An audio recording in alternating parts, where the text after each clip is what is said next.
One of my favourite things about flight simulation is when the community works together to get a great outcome for other simmers. And that is exactly what has happened here with the Cowan Simulations S-76 helicopter for Microsoft Flight Simulator 2020 and 2024, which is available exclusively from the MSFS Marketplace. When the S-76 launched, people found the supplied manual didn't meet their needs to master this complex, versatile, and fast helicopter. So enter the flight simmer Tango Oz, who took it upon himself to write his own manual, which has turned out to be so good that Josh Cowan, with Tango's agreement, has adopted it as the new official manual. We have visual guides to all the systems, new checklists, which includes contributions from a real 76 pilot, and me as well, and also a full tutorial flight to help you come to grips with the incredible Autopilot functionality in this machine. The manual's available now through the CowanSim website, and I'll include a link in this video description. And what I'm going to do here is illustrate Tango's tutorial flight here in this video. We'll follow his instructions for startup, navigation, auto flight, landing, and shutdown. So let's get the most out of this machine, and let's fly! And let us get this thing started in free flight. And I've already got my Australian registered Bristow liveried Cowan Simulation S-76 C++ selected, and this is the route that Tango suggests for us. We're not starting from Brisbane, we are starting at YBSU, and that is Maroochydore Sunshine Coast. That's what we want. And we are heading to Brisbane, YBBN. And we are going to arrive down there aim to, on runway 19 left, thank you. And we're going to use as our departure here, runway 2, ramp GA small. That gets us, actually it gets us over here, but that'll work.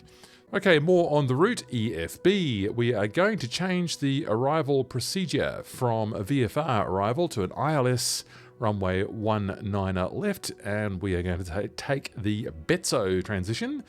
We'll change the procedure there, and we are going to switch to IFR. So I think that's all okay there.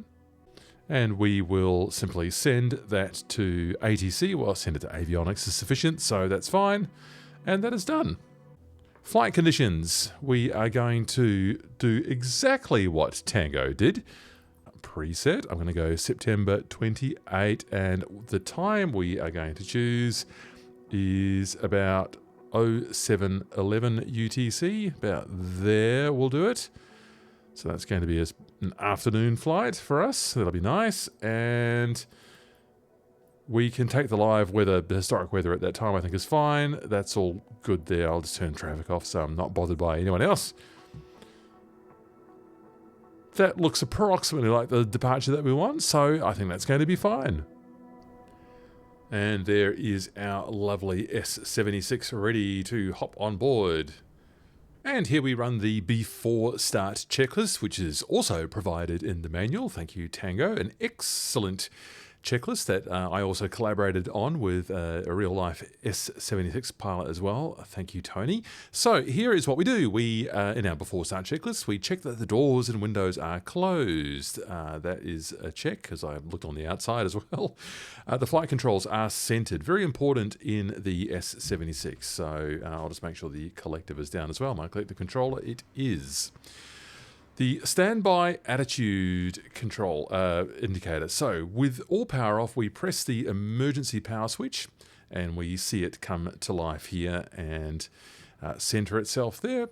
And we press and hold the battery test, and we can see there that the good light is lighting up there. So we've got battery power in there.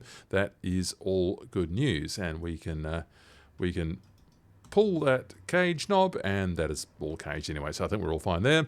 So we can leave now the emergency power switch on. Landing lever, it is definitely down. I'll just check that it is on my hardware controller as well. It is down. The landing gear emergency T handle is that one there. That is in and up. So that's what it's in and down, actually, I should have said. So that's fine. We're all fine. Now, the way this checklist then is organized from this point is that we've got 4 rows of things to check. So we do it as a flow. We get the battery power on here. We get the DC generators on, ready to supply power once the engine is running. We get the AC generator on, that's over there. And we enable the master starter by turning that on there.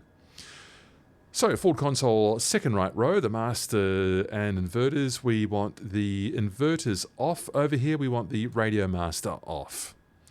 And EFIS 1 and 2 remain off for now.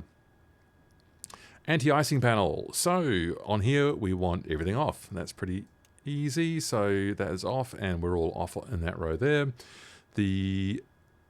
Brings us to this alighting row. That is all off except the passenger advisory. So we'll turn that on and just confirm here that everything else is, all these other lights are off.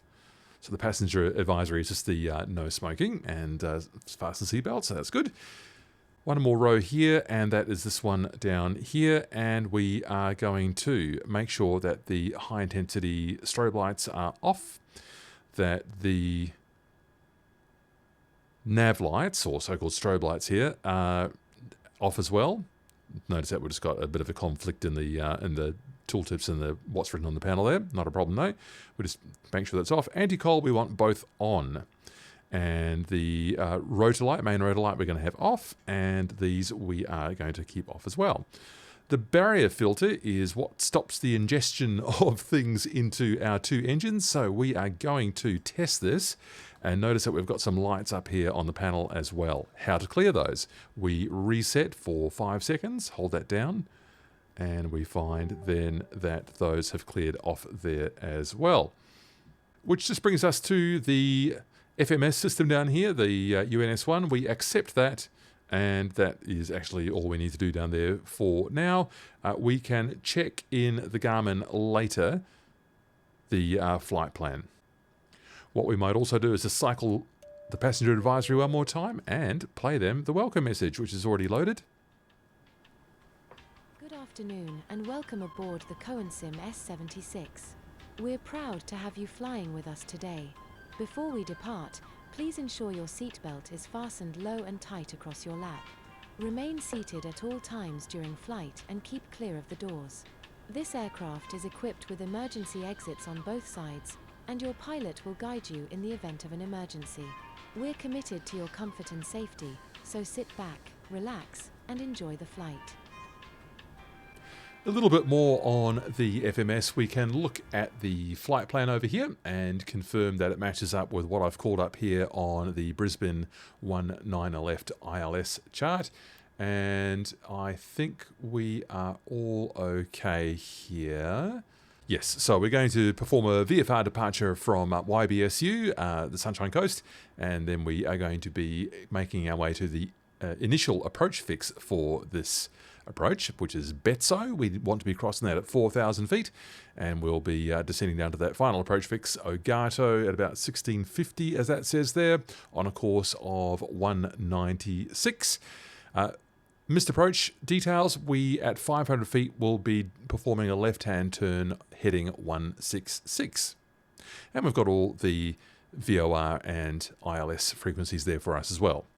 Fuel calculations, we hit fuel, and this is optional, but you can do it if you want to. We can say that we've got 3 passengers, and it puts in some weight for that. This is just for your fuel calculations. And Tango suggesting that we could put in 200 pounds of cargo, and then all of that is calculated for us. Very nice. And so we can start our engine checklist. And so here we can open up this vent just to enjoy the sounds, as Tango suggests. And now we can run the engine start checklist. So engine out test is down here, and we confirm that we can hear that and turn that off again. That's the engine out is functioning correctly. We are going to check that the parking brake is on, and I'm just going to do that on my hardware controller. That is up is applied. Circuit breakers are over here. They are all in. That's fine. While we're over here, we can just grab these headsets by just pulling, get into, that's better, into the right position. That's good. And what did I just miss there? The rotor brake is up here above your head. And I've got that on a hardware controller, or you can just pull that down with the mouse there. So the rotor brake is off. Let's take a look at the overhead panel, and we can see here that the bleed air is off. Good. And we move the fuel levers into crossfeed for our start. So the fuel levers both come all the way forwards. And we check that the area is clear, and we can start up our first engine. Now, those don't look like they're in the right place, so I'll just use my hardware control to move those throttles back to the position they're supposed to be in. And this has been made reasonably easy. All we need to do is right-click on these. So we check first that the engine lever number 1 is in idle. We right-click, and we can hear that starting up now.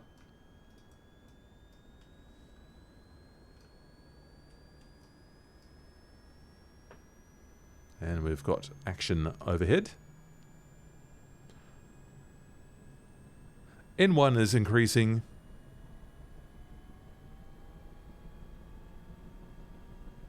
And it's already at 51.8. T5, which is a bit of an amalgamation of temperature readings, like you could think of it as your turbine output temperature, outlet temperature I should say, that is increasing slowly as well. And with the oil pressure increasing as well, and here, that's good. We can start up the inverters, so we can start getting some more parts of the aircraft powered. I'll just accept that GPS over there. And what we need to do now is move this throttle lever slowly up to 50%. So that will achieve 70% N1 on here. So I'm just going to advance my hardware controller so you can just see it starting to move forwards now, and we can hear it coming up. Quite rapid. Just slowly advance it till I get to 70% N1. That is achieved, and likewise we have achieved 65% N or NR, our rotor speed. Hydraulic level 1 and 2 are both in the green. That's what we want to see. Main gearbox pressure is increasing. That is here. So we're we just dipped into the yellow there, but we are in the center of the range here. And we move our flight controls slightly. That's working. That's functional. That's functional. We can see there's a little bit of movement there. So the checklist says move it 1 inch. And now we do our engine 2 start. So we confirm that we are at idle. We are. Can't quite grab it from that angle. Left click on that. Come back down here. And now the switches to show you engine 2. And you can see that engine 2 N1 is increasing.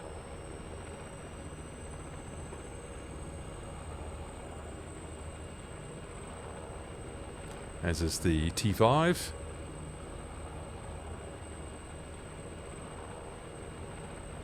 And once that's stable, I am going to do the same for engine 2, which is to increase the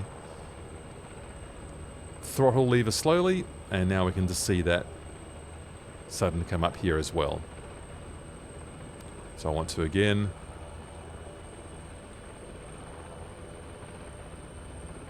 achieve 70% N1 on our engine 2. You don't have to start them engine 1 and then engine 2. You can do it the other way around. I guess some operators would cycle that around. So we've got 70% N1 on both, just about. And we're all in the green across the board here, looking good. So at this point we can bring on our EFIS switches, so we get our electronic flight systems. Our radio master can come on. And now we can move, I might close the window at this point. Bit of a sudden drop. We can move both of our throttle levers to the full forward or fly position.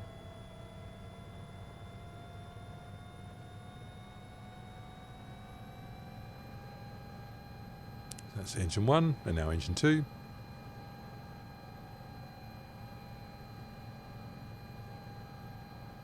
All the way forwards, and then they'll be computer controlled from this point.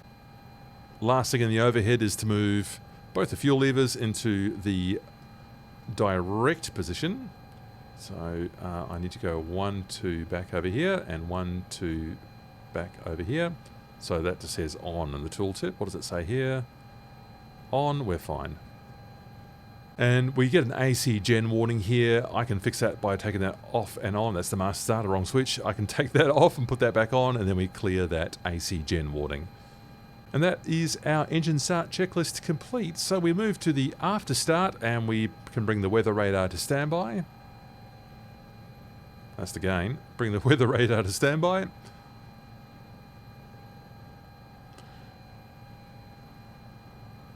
We arm our emergency lights. We can check in here that our flight plan is looking good, which it is.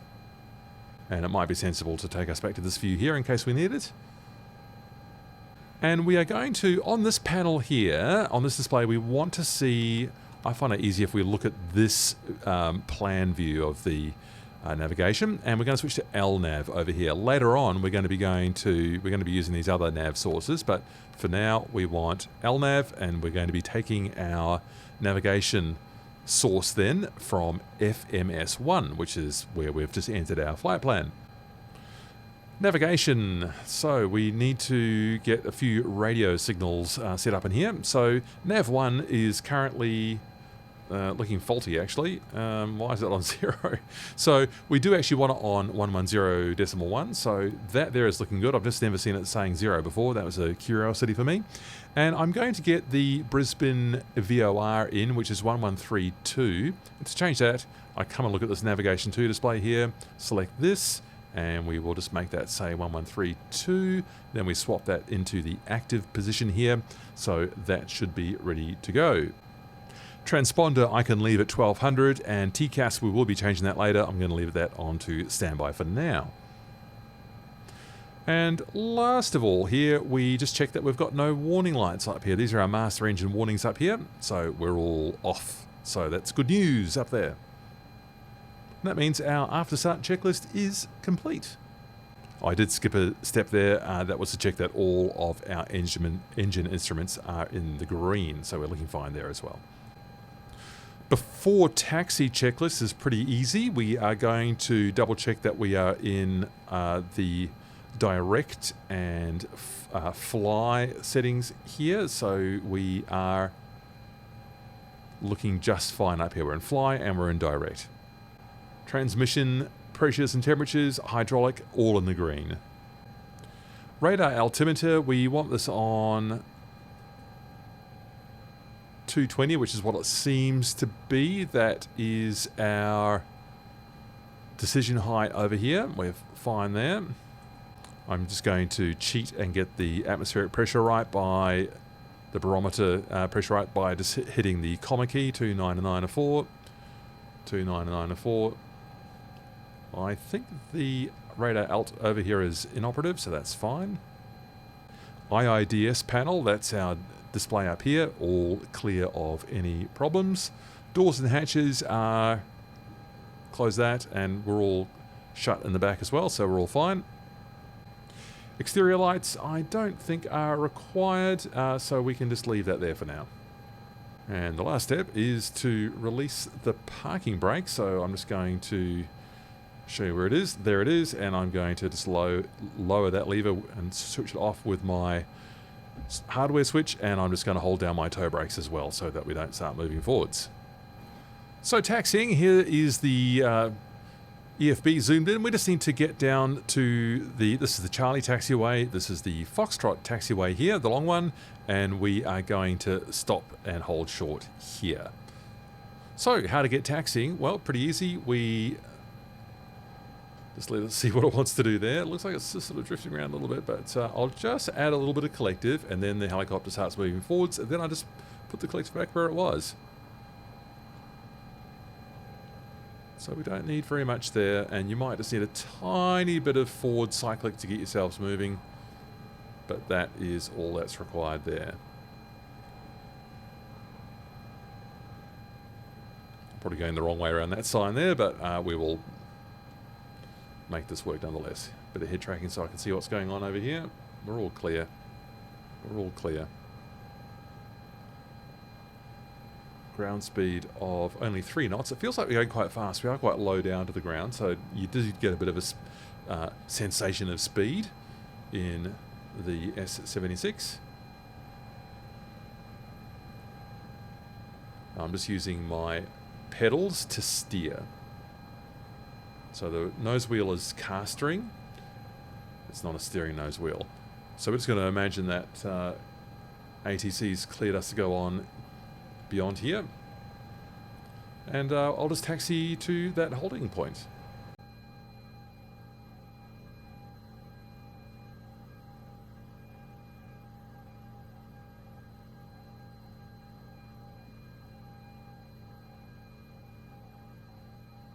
Well, at the holding point, we can run our before takeoff checklist. And again, we are checking that we are in direct and that we are in fly. We are. We have no warnings enunciated, no lights on up here. That is all good. Anti-icing switches. So, look, just as a precaution, I will get the pitot heat on. 2 of them. That is enunciated up here. Weather radar. Well, we could just turn that on to on, or weather as it says there. Flight instruments are all fine. TCAS we can move to TA only, in fact that's our only choice there.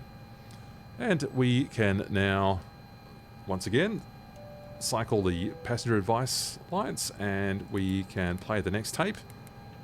We're about to lift off. Please remain seated with your seatbelt securely fastened. We'll be airborne shortly. Thank you for choosing CowanSim. Now we want to synchronize our heading bug with the runway heading. So that is about 310. So when I move that knob, notice that the bug there moves as well. So we bring that round to 310. 310. That looks about right. It's less than a 90-degree turn to get onto the runway heading here. And now some autopilot settings. So you'll find these down here. We want to turn on AP1 and AP2. We want to take our flight director source from FD2, which is the one on my side. That would be FD1 over there. So we change that to 2. We check that our stick trims are all on. So collective, cyclic, and yaw, they are all on. Check. And finally over here, we want to do something very important and check that our altitude is one that we want to climb to. So you do want to climb to 3,000 feet. That is good. And we can get started over here by choosing Alt Pre, but only when we have changed this to attitude first. So we change that to attitude. In fact, I've got that on a hardware switch as well. That's good. Handy. And so Alt Pre. So now the helicopter will level off when it gets to 3,000 feet because we have chosen Alt Pre. And that is the before takeoff checklist complete. I might just also get on the strobe lights.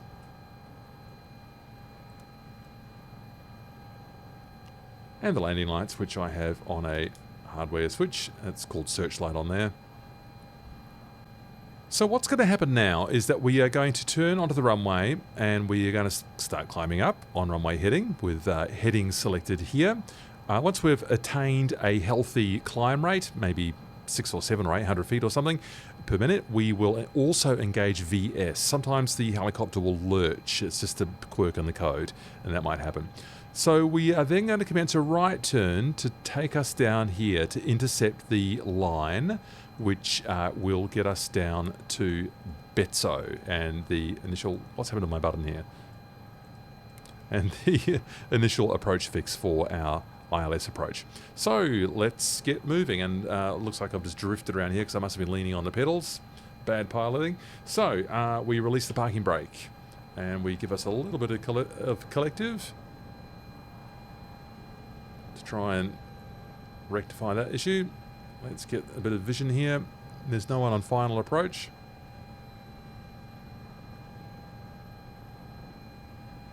Slightly rough handling of the machine there, but I think we are stable now.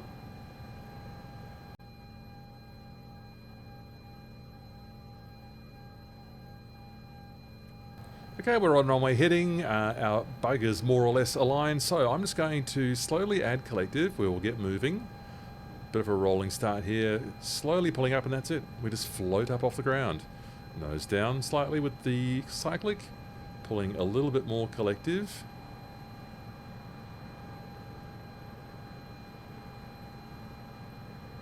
We're fine down there on torque. Torque seems to be getting up to about 80%. And we gather speed. We are through 60 knots. Everything is in the green. I'm going to raise the landing gear now. I'm going to ask for the helicopter to maintain its heading by pushing the heading control. So we have heading on. We are climbing quite fast. I will ask for a VS now. So what will happen at 740? I'm just going to just gently release the controls and just let the trim take over. Okay, there we are. Good. So we are climbing at, what did it say? 600, 700 feet per minute. Fine. We'll be gathering speed quite fast. So we're going to commence that right-hand turn to get back around to our track here. So I'm just going to turn the heading bug. So that's 90 degrees over there so far. Until we cross the coast and we'll look back to the airfield.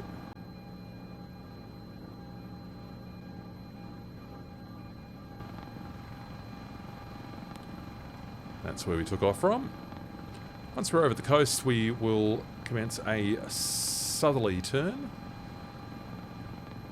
Notice the deviation bar here is showing that we're getting off course, but that's fine. We're going to be fixing that very shortly. We'll be moving south to intercept that line again, and we'll ask the autopilot to pick it up soon.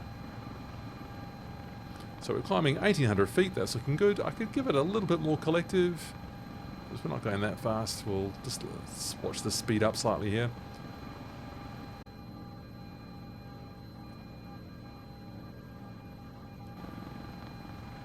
And I think we can safely turn down the coast now, so around the heading bug comes.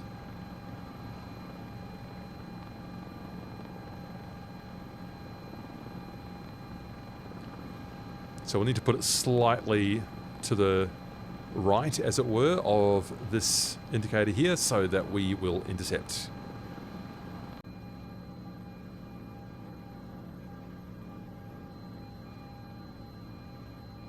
And as we approach 3,000 feet here, notice that that arm on the alt pre has now changed to capture, so it will level us off at 3,000 feet, and when it does so, the alt light will light up, telling us that that is now what it is doing. Probably bring that landing light off now in this slightly hazy condition.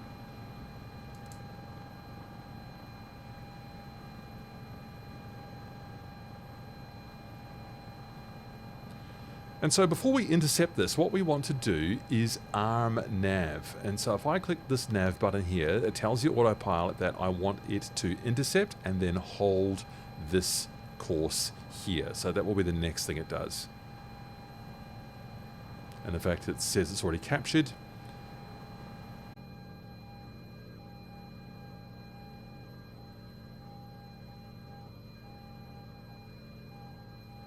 So we're getting along quite fast now, so we're over 130 knots. What I will do is ask for it to hold IAS, which is here, and notice that this window here changes. I can use my up and down cyclic trim, which now goes to this 130. So you'll see the speed start to decline shortly, I would think. In fact, I'm just misreading it. That's 120, not 130. So we're already at 130. It engaged at 127. So we're all fine there. We're perfectly fine there. We have captured nav, and that's looking pretty good on here as well. We've got 31 nautical miles to go until we get to Betso.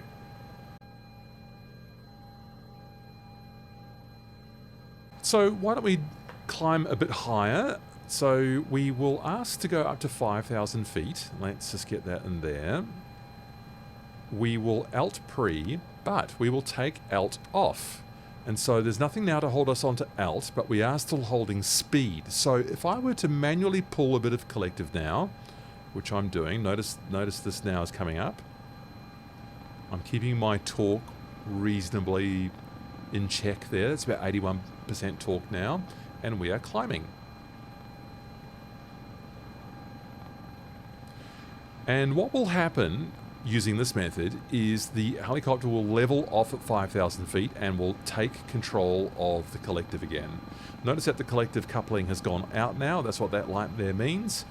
The helicopter will grab it again and level us off at 5,000 feet because we have pre-selected it down here. And we hold 130 knots the whole time because we already selected that using that method.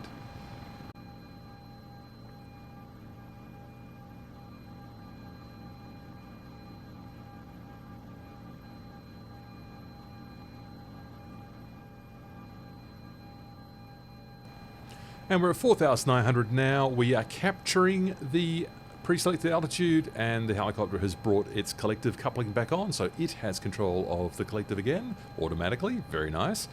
And when we actually reach 5,000, then you'll see the alt light up here, which will happen any moment now.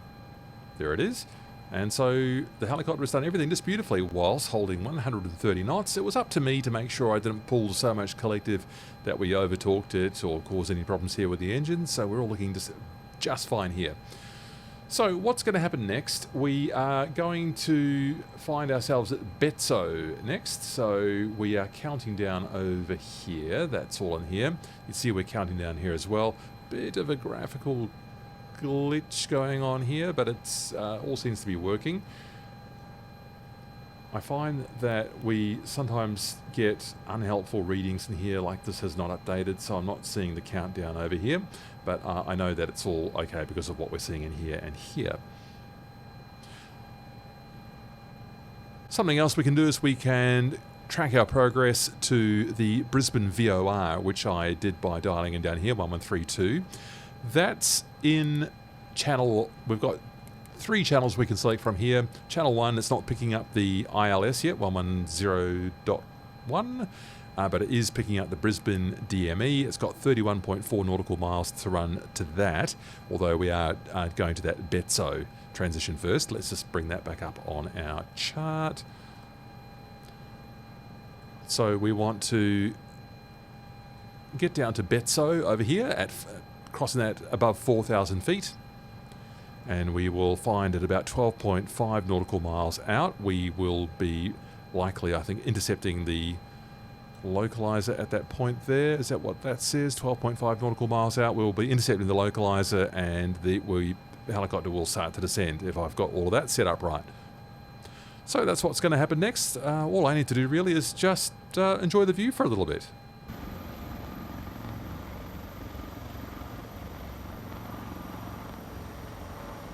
About 13 nautical miles to go now until Betso. Let's descend down to that 4,000 foot platform altitude. So 4,000 in here, Alt pre, 2 different ways to do this. I could take Alt off and lower the collective, or I could also use VS. So I've turned VS on. Notice that our VS is now 0.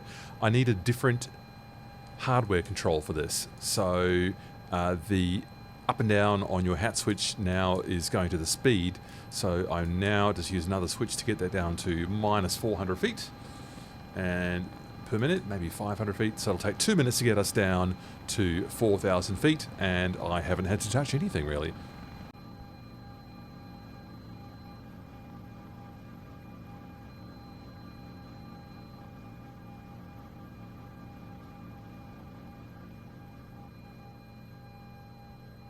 So there's 4,000 feet, and that has grabbed that. So something very important I need to do here is to get a course, get the ILS course of 196 into our nav1, and that is over here, course 1. And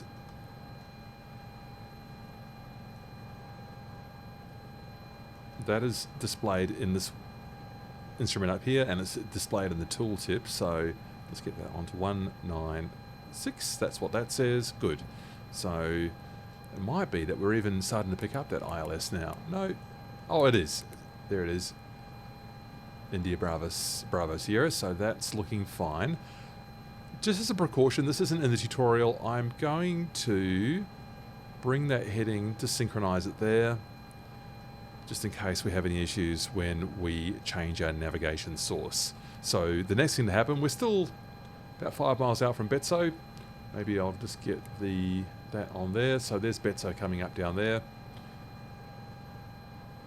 The next thing to do will be to change our nav source to ILS. So that's not under LNAV, that's under nav. So we push that button and then we will be getting ILS on here. But just not quite yet. Alright, about 3 nautical miles to go to Betso. Let us try this now. ILS 1. It's turning to... what is it doing? I don't think I like that, so... okay, it's actually not... I feared it was going to turn us right onto the course. We can see the runway out there now. There's 19 left and 19 right, so that's our runway right there. Okay, so I clicked that over. The helicopter turned partially in, so that's all right. I was a bit worried I was going to have to intervene and take it to heading, but no, that's all worked out just fine. I could have just relaxed. I might just sync the heading over to the runway heading just for now. We'll get the approach, the missed approach details in there soon. So the next thing that will happen is this bar here will start to move in, that deviation, and when that is centered, then we know that we are on course for runway 19 left, because that's what we've done by asking it to follow the ILS.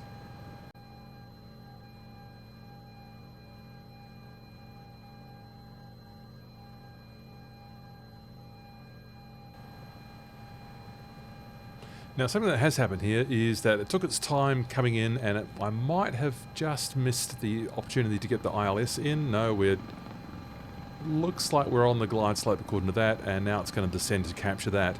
So that was, I think, a result of 2 things. One, it very slowly turned in, and we actually didn't cross over Betso.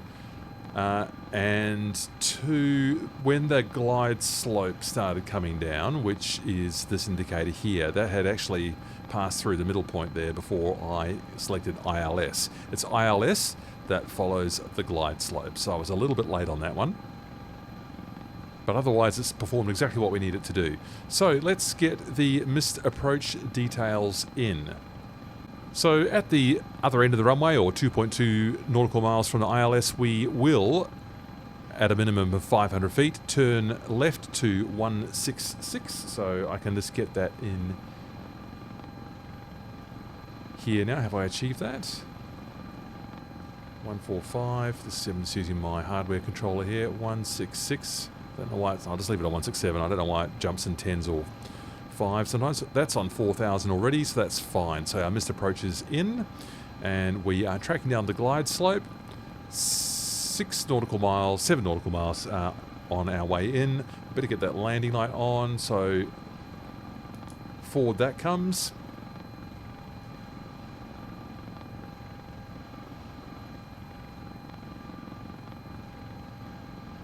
And we can just reduce our speed here. I can do that with the down button, so I can get us to 120. And I can play the next bit of the tape. Number 3. We're now on final approach. Please stay seated with your seatbelt fastened and prepare for landing. We'll be on the ground in just a few moments. And that's Ogatu, our final approach fix. So down the landing gear comes. And we've got 3 greens there. So we want the parking brake off. So the parking brake is down and off. We will be doing a rolling landing.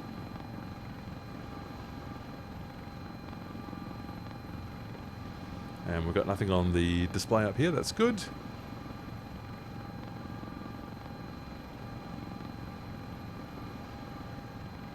So before landing checklist, the landing lights are on. We have played the tape, I forgot to cycle the fasten seatbelts and no smoking button, but I think we're fine. Landing gear is down. Parking brake is off, and we can use the decel button at this point. The decel button is one of my favorites. Decel is captured. And so what the helicopter will do is decelerate, and once it gets onto that center line down there, it will follow that center line at, I think, 70 knots and 50 feet above ground level. Excellent machine.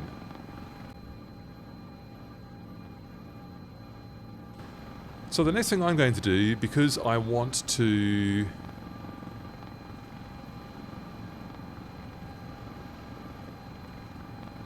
vacate here, is I will, well, first of all, as we're coming to our decision height, by the way, that's going to be 220 feet. So we'll hear an audible warning from the radar altimeter. There is no one on the runway. We've got beautiful visibility. We will be continuing. Here comes the beep, I think. There it is, quite soft. Light lights up. We're continuing. So that looks like where I want to vacate up there. Helicopter is decelerated to 70.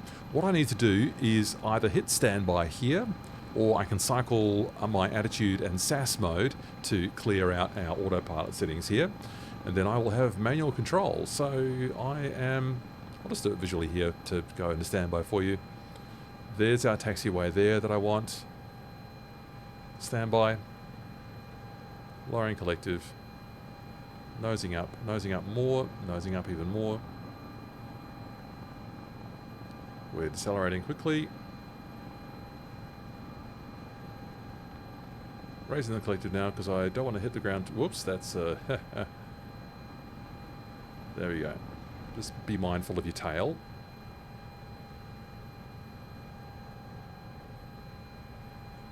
Just using a little bit of brake.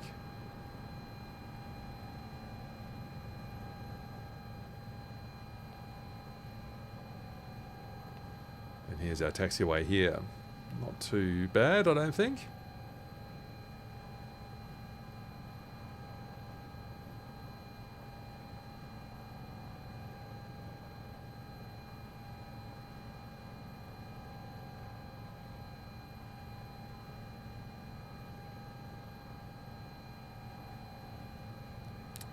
So we are clear of the active.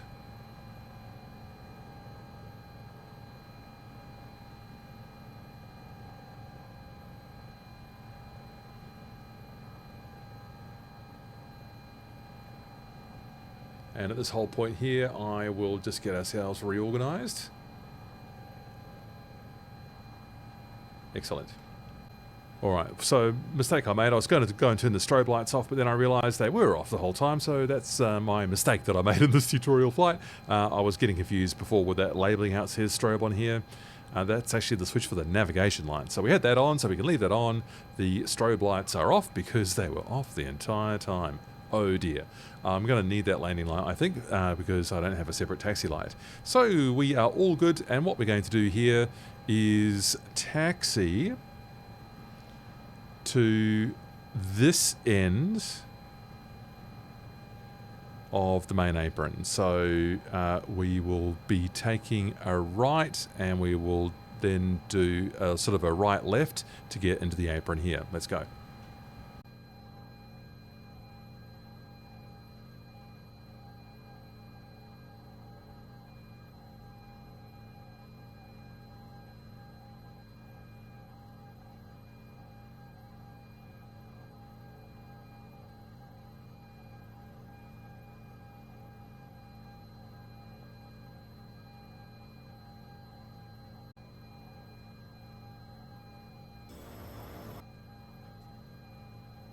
Well, the apron, as we say in Australia, is chockers. So I've just found my own little private parking space down here. That'll just have to do.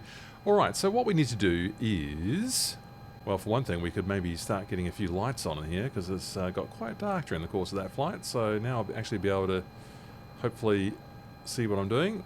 There we go. Better. So, and I feel the helicopter is moving here. Why is that? All right, well, we'll fix that. So we will just tell the passengers what's going on.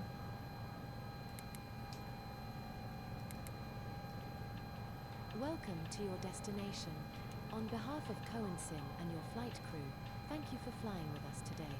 Please remain seated until the blades have come to a complete stop and the crew signals it's safe to exit. We hope to see you again soon. So all I've done there is I've taken the TCAS to standby, the weather radar to standby, and I turned off the landing lights, so that's all fine.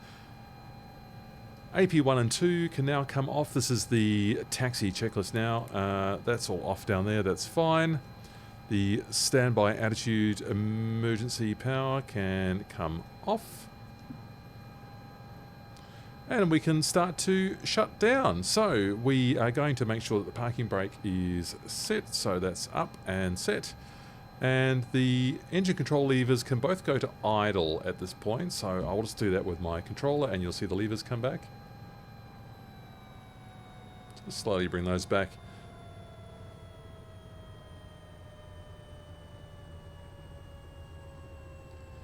And it's a 30-second cooldown that they require.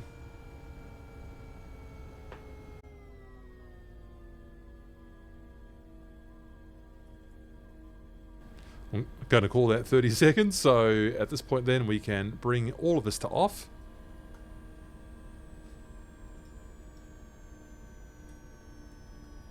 And stop.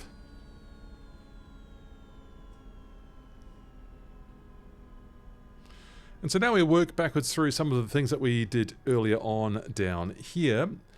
The master electrical power switches are all off except for battery, so they all come off.